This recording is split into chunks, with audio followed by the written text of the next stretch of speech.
முதலில் தலைப்புச் செய்திகளை பார்க்கலாம். மறுபடியும் ஈரானில் கால் வைக்க நினைத்தால் எழுந்திருக்கவே முடியாத மரண அடி விழும்.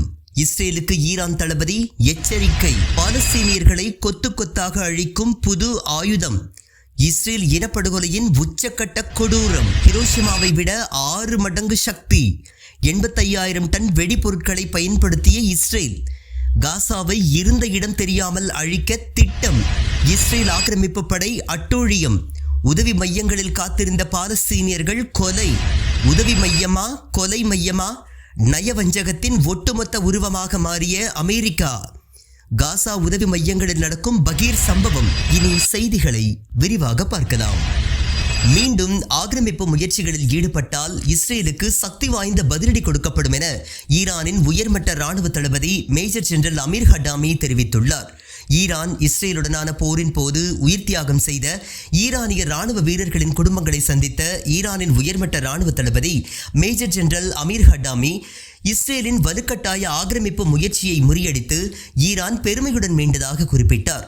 ஈரான் மக்கள் இஸ்ரேல் ஆக்கிரமிப்பு படையின் தாக்குதல்களுக்கு இடையிலும் ஒற்றுமையாக நின்றதாக பாராட்டிய அவர், எதிர்காலத்தில் ஈரானுக்கு ஏதாவது அச்சுறுத்தல் ஏற்பட்டால் முன் எப்போதும் இல்லாத அளவிற்கு பேரழிவு தரும் பதிலடியை தருவோம் என்று அவர் எச்சரிக்கை விடுத்தார். ஈரான் எதிரிகளின் உண்மையான நோக்கம் இஸ்லாமிய குடியரசின் அமைப்பை பலவீனப்படுத்தி நாட்டை துண்டு துண்டாக உடைக்க வேண்டும் என்பதே ஆகும் என்றும், அணுசக்தி பிரச்சினை வெறும் சாக்குப்போக்கு மட்டுமே என்று கூறிய தலைமை தளபதி, ஈரானிய மக்கள் மற்றும் ஆயுதப்படைகளின் வலிமையால் இஸ்ரேல் மற்றும் அமெரிக்கா தோல்வியடைந்ததாக கூறினார். காசாவில் பட்டினியை ஒரு போர் ஆயுதமாக இஸ்ரேல் வேண்டுமென்றே பயன்படுத்துவதாகவும், இது இஸ்ரேலின் இனப்படுகொலை கொள்கையின் ஒரு பகுதி என்றும் சர்வதேச மன்னிப்பு சபை குற்றம் சாட்டியுள்ளது. உலகின் கண்கள் இஸ்ரேலுக்கும் ஈரானுக்கும் இடையிலான பிரச்சனைகளின் பக்கம் திசை திருப்பப்பட்ட அதே சமயத்தில் காசாவில் இஸ்ரேலின் இனப்படுகொலை தடையின்றி தொடர்கின்றது. தற்போது பசி மற்றும் கொடிய நோய் போன்ற வாழ்க்கை நிலைகளை கொண்டு மக்கள் கொல்லப்படுவதாக சர்வதேச மன்னிப்பு சபையின் தலைவர் ஆக்னஸ் காலமாட் வெளியிட்டுள்ள அறிக்கையில் குறிப்பிட்டுள்ளார். மனித உரிமைகள் அமைப்பு குழந்தைகளிடையே கடுமையான ஊட்டச்சத்து குறைபாட்டை ஆவணப்படுத்தியுள்ளது. அக்டோபர் 2023 முதல் 66,000 பேர் இறந்துள்ளனர் மற்றும் ஆயிரக்கணக்கானோர் மருத்துவமனையில் அனுமதிக்கப்பட்டுள்ளனர். நூற்றுக்கணக்கான உதவி லாரிகள் பாலஸ்தீன பகுதிகளுக்கு வெளியே சிக்கி இஸ்ரேலியரின் அனுமதிக்காக காத்திருக்கும் நிலையில் காசாவிற்குள் உதவி மற்றும் வணிகப் பொருட்கள் நுழைவதற்கு தடை விதிக்கப்பட்டுள்ளதையும் அவர் சுட்டிக்காட்டியுள்ளார். இதன் மூலம் இஸ்ரேல் பட்டினியை பாலஸ்தீனியர்களுக்கு எதிரான புதுவித ஆயுதமாக பயன்படுத்துவதாக அவர் குற்றம் சாட்டியுள்ளார். காசா மருத்துவரை குடும்பத்துடன் கொன்ற இஸ்ரேல். இந்தோனேஷிய மருத்துவமனை இயக்குனரின் வீட்டின் மீது கொடூர தாக்குதல். இஸ்ரேல் நடத்திய வான்வழி தாக்குதலில் காசாவின் இந்தோனேஷிய மருத்துவமனையின் இயக்குனர் மற்றும் அவரது குடும்பத்தினர் கொல்லப்பட்டது பெரும் சோகத்தை ஏற்படுத்தியுள்ளது. காசாவின் தென்மேற்கு தல் அல் ஹவா பகுதியில் உள்ள இந்தோனேஷிய மருத்துவமனையின் இயக்குனர் டாக்டர் மர்வான் சுல்தான் வீட்டின் மீது இஸ்ரேல் ஆக்கிரமிப்பு படை வான்வழி தாக்குதல் நடத்தியது. இதில் மருத்துவர் மர்வான், அவரது மனைவி, மகள்கள் மற்றும் மருமகன் முகமது ஆகியோர் உயிரிழந்ததாக அதிகாரப்பூர்வ தகவல் வெளியாகியுள்ளது. மருத்துவத்துறையில் நீண்ட கால அனுபவம் மிக்க மர்வான் சுல்தான் மீது இஸ்ரேல் ஆக்கிரமிப்பு படை தாக்குதல் நடத்தியதாக கூறப்படும் நிலையில் ஹமாஸ் பாதுகாப்பு படையினர் அவரது வீட்டின் மீது தாக்குதல் நடத்தியதாக ஆக்கிரமிப்பு ராணுவம் தெரிவித்துள்ளது சர்ச்சையை கிளப்பியுள்ளது. டாக்டர் சுல்தானின் மகள் லுஃப்னா அல் சுல்தான் ஒரு F-16 ஏவுகணை மருத்துவர் இருந்த அறையை குறிப்பார்த்து ஏவப்பட்டதாகவும் அதில் அவர் சம்பவ இடத்திலே உயிரிழந்ததாகவும் தெரிவித்துள்ளார்.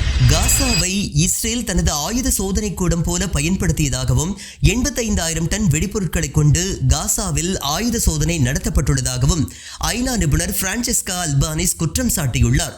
மனித உரிமைகள் கவுன்சிலருக்கு ஐநா நிபுணர் பிரான்செஸ்கா அல்பானிஸ் சமர்ப்பித்துள்ள அறிக்கையில், ஹிரோஷிமாவை விட 6 மடங்கு சக்தி வாய்ந்த 85,000 டன் வெடிபொருட்களை காசாவை அழிக்க இஸ்ரேலுக்கு வழங்குவதன் மூலம் ஆயுத நிறுவனங்கள் கிட்டத்தட்ட சாதனை லாபத்தை ஈட்டியுள்ளதாக குறிப்பிட்டுள்ளார். புதிய ஆயுதங்கள், தனிப்பயனாக்கப்பட்ட கண்காணிப்பு, ஆபத்தான ட்ரோன்கள், ரேடார் அமைப்புகளை சோதிக்க இஸ்ரேல் காசா மீதான போரை பயன்படுத்துவதாக எச்சரித்துள்ள அவர், ஆயுத உற்பத்தியாளர்கள், வங்கிகள், தொழில்நுட்ப நிறுவனங்கள், எரிசக்தி ஜாம்பவான்கள் மற்றும் கல்வி நிறுவனங்கள் உட்பட 48 பெருநிறுவனங்கள் இஸ்ரேலிய அரசின் ஆக்கிரமிப்பு நடவடிக்கைக்கு நேரடியாக உதவுவதாக குற்றம் சாட்டியுள்ளார்.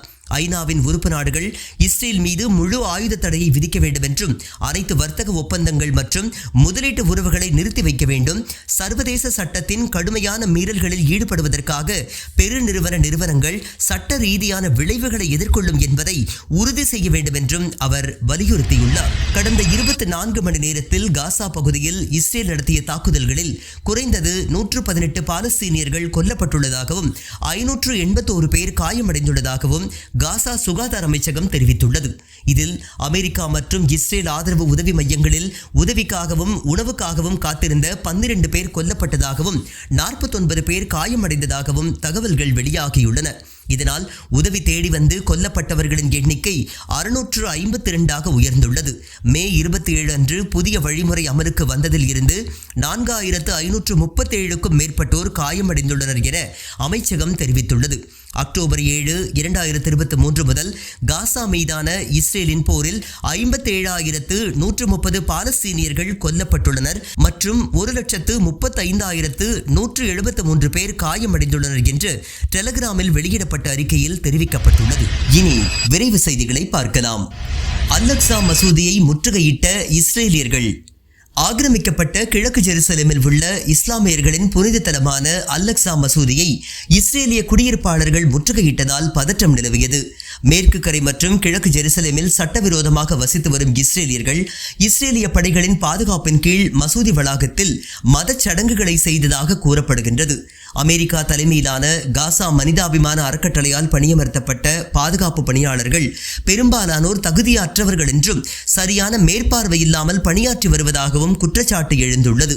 அப்படிப்பட்ட ஒப்பந்ததாரர்களின் கீழ் பணியாற்றும் அமெரிக்க வீரர்கள் உதவி மையங்களை நாடி வரும் காசா மக்களின் கூட்டத்தை கட்டுப்படுத்துவதற்காக ஸ்டன் கையெறி குண்டுகள், பெப்பர் ஸ்ப்ரே மற்றும் சில சமயங்களில் நேரடி துப்பாக்கிச் சூடுகளை நடத்துவதை வழக்கமாக கொண்டுள்ளதாக பகீர் தகவல்கள் வெளியாகியுள்ளன.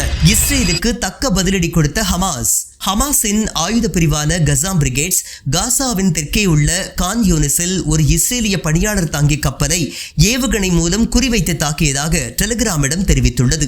பாலஸ்தீனிய இஸ்லாமிய ஜிஹாத்தின் ஆயுத பிரிவான அல்குட்ஸ் பிரிகேட்ஸ் மத்திய கான் யூனிஸில் உள்ள ஒரு தெருவில் இஸ்ரேலிய ஆக்கிரமிப்பு படை விட்டு சென்ற 2 வெடிபொருட்களை கொண்டே அவர்களது மெர்காவா டாங்கியை வெடிக்க செய்ததாக தெரிவித்துள்ளனர். பாலஸ்தீனியர்களை வலுக்கட்டாயமாக வெளியேற்றும் இஸ்ரேல் ஆக்கிரமிக்கப்பட்ட மேற்கு கரையில் உள்ள வீடுகளை காலி செய்ய பாலஸ்தீன குடும்பங்களுக்கு இஸ்ரேல் ஆக்கிரமிப்பு படை உத்தரவிட்டுள்ளது. ஆக்கிரமிக்கப்பட்ட கிழக்கு ஜெருசலேமின் தெற்கேயுள்ள சுர்பகர் கிராமத்தில் உள்ள 22 பாலஸ்தீன குடும்பங்களை ஜூலை 7ஆம் தேதிக்குள் தங்கள் வீடுகளை காலி செய்ய இஸ்ரேலிய அதிகாரிகள் உத்தரவிட்டுள்ளதாக வஃபா செய்தி நிறுவனம் தெரிவித்துள்ளது. அறிக்கையில் மேற்கோள் காட்டப்பட்டுள்ள ஜெருசலேம் கவர்னரேட்டின்படி பாலஸ்தீன நிலத்தில் கட்டப்பட்ட ஹர்ஹோமா குடியிருப்புகளுக்கு அருகே வசித்து வரும் குடும்பங்களை குறிவைத்து உத்தரவு பிறப்பிக்கப்பட்டுள்ளதாக குறிப்பிடப்பட்டுள்ளது. இதனால் 180 பாலஸ்தீன குடும்பங்கள் பாதிக்கப்படும் என்ற தகவலும் வெளியாகியுள்ளது. இஸ்ரேலை சாடிய ஐநா சிறப்பு நிபுணர். காசா மற்றும் பாலஸ்தீனத்தின் ஆக்கிரமிக்கப்பட்ட பகுதிகளில் இஸ்ரேல் ஆக்கிரமிப்பு படை நடத்தி வரும் வன்முறை, கொலை போன்ற அழிவு நடவடிக்கைகள் மூலமாக நிறைய பெருநிறுவனங்களும் அமைப்புகளும் லாபம் ஈட்டியுள்ளதாக ஐநா நிபுணர் பிரான்சிஸ்கா அல்பானிஸ் குற்றம் சாட்டியுள்ளார். கடந்த 20 மாதங்களில் டெல் அவீவ் பங்குச்சந்தை 213% உயர்ந்து 220 பில்லியனுக்கும் அதிகமாக லாபத்தை குவித்துள்ளதாகவும் இதில் கடந்த மாதத்தில் மட்டும் 76.8 பில்லியன் அளவிற்கு லாபம் ஈட்டப்பட்டுள்ளதாகவும் அவர் தெரிவித்துள்ளார். காசா மீதான இஸ்ரேல் ஆக்கிரமிப்பு நடவடிக்கைகளால் ஆயுத உற்பத்தியாளர்கள், வங்கிகள், தொழில்நுட்ப நிறுவனங்கள், எரிசக்தி ஜாம்பவான்கள் மற்றும் கல்வி நிறுவனங்கள் உட்பட 48 பெருநிறுவனங்கள் லாபம் ஈட்டியுள்ளதாக அல்பானிஸ் குற்றம் சாட்டியுள்ளார். பாலஸ்தீன ஆதரவாளர்களை ஒடுக்கும் இங்கிலாந்து. ஜூன் 20 அன்று இங்கிலாந்தின் மிகப்பெரிய விமான தளமான RAF பிரைட்ஸ் நாட்டனில் நடந்த போராட்டத்தை தொடர்ந்து பாலஸ்தீனத்திற்கு ஆதரவான நடவடிக்கைகளில் ஈடுபட்ட 4 பேர் மீது பயங்கரவாத நடவடிக்கைகளில் ஈடுபட்டதாக குற்றம் சாட்டப்பட்டுள்ளது.